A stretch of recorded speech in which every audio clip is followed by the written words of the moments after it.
নমস্কার দর্শক বন্ধুরা, আপনাদেরকে সকলকেই জানাই এই চ্যানেলে অনেক অনেক সুস্বাগতম। যদি এই চ্যানেলে নতুন হয়ে থাকেন তাহলে অবশ্যই সাবস্ক্রাইব করবেন। আজকে আমাদের ভিডিওর এই উদ্দেশ্য হলো মৌনী অমাবস্যা অর্থাৎ মাঘ মাসের অমাবস্যা এবং তার সঠিক পূর্ণাঙ্গ সময়সূচি, তার মাহাত্ম্য কথা, এই দিন কি কি করবেন সেই সম্পর্কিত কিছু আলোচনা রাখব। মাঘ মাসের অমাবস্যা তিথিকে মৌনী অমাবস্যা বলা হয়ে থাকে। এদিন দান এবং স্নানের খুবই মাহাত্ম্য রয়েছে। শোনা যায় ঋষি মনু এই দিন জন্মগ্রহণ করেছিলেন এবং তার নাম থেকেই মৌনী শব্দটি এসেছে। সেজন্য এই অমাবস্যাকে মৌনী অমাবস্যা বলা হয়। আসুন জেনে নিই মৌনী অমাবস্যার গুরুত্ব এবং নিয়ম কানুন। মৌনী অমাবস্যায় উপোস চলাকালীন মৌনতা পালন করা খুবই গুরুত্বপূর্ণ। পুঁথিতে লেখা আছে, ঈশ্বরের নামে শুধু ঠোঁট দিয়ে উচ্চারণ করলেই পুণ্য লাভ হয়।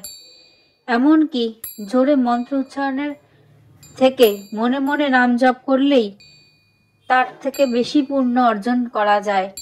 শাস্ত্র অনুযায়ী সারাদিনে মৌনব্রত পালন করতে হয়।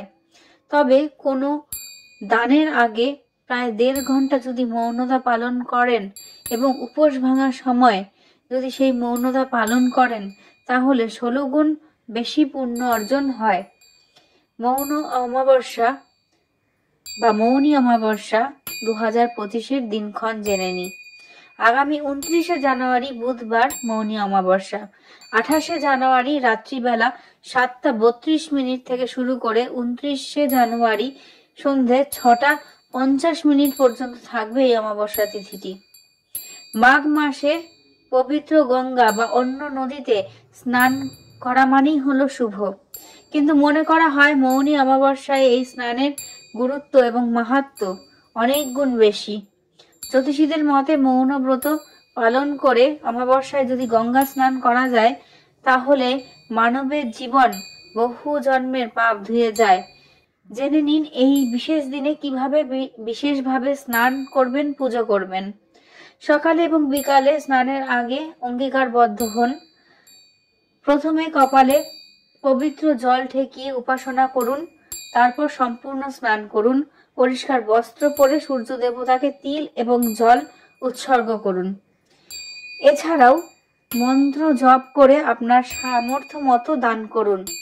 নির্জলা উপবাস রাখতে না পারলে শুধুমাত্র ফল এবং জল খেয়েও এই দিনটি কিন্তু উদযাপন করা যায়। এই দিনে রাগ, ক্রোধ এইসব থেকে বিরত থাকুন। কাউকে খারাপ কথা, কটূক্তি করবেন না। জ্যোতিষীদের মতে এদিন ঈশ্বরের জন্য ধ্যান করা অত্যন্ত শুভ, কারণ একেবারে মন শান্ত রেখে মন্ত্র জপ করা এই বিশেষ অমাবস্যার বিশেষ গুরুত্ব এবং তার তুলনায় সেই মাধ্যমেই কিন্তু এই অমাবস্যাতে আপনাদের পুণ্য অর্জন হতে পারে। তো আজকের ভিডিওর এই উপলক্ষ তো এতটুকুই। যদি ভিডিওটি ভালো লেগে থাকে তাহলে অবশ্যই লাইক করবেন, কমেন্ট করবেন এবং আমাদের চ্যানেলে জুড়ে থাকার জন্য একটি সাবস্ক্রাইব করবেন। ধন্যবাদ ভিডিওটিতে সাথে থাকার জন্য। যদি কিছু ভুল ত্রুটি হয়ে থাকে তাহলে নিজ গুণে মার্জনা করবেন, আমাদের ভুল ধরিয়েও দেবেন কমেন্ট সেকশনের মাধ্যমে। নমস্কার, ধন্যবাদ পাশে থাকবার জন্য।